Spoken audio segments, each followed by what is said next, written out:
Myself Hoshi Dubey. I am the student of 3rd semester of Critical Care Technology Department. Today I am going to perform the procedure of rice tube. Let's begin.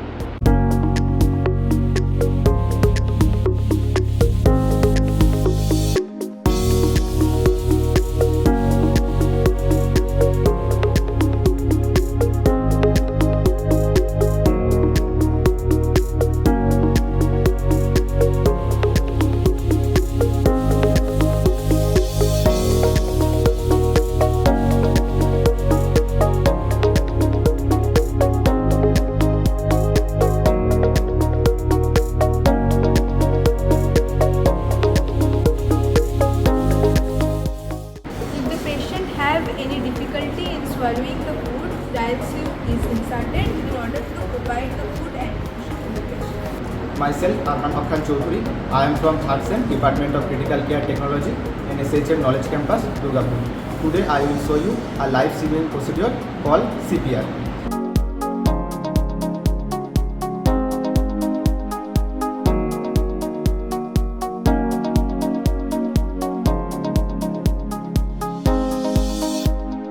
Usually CPR given on cardiac arrest patient. The ideal rate of CPR is 100 to 120 chest compression per minute with 30 to 2 breaths.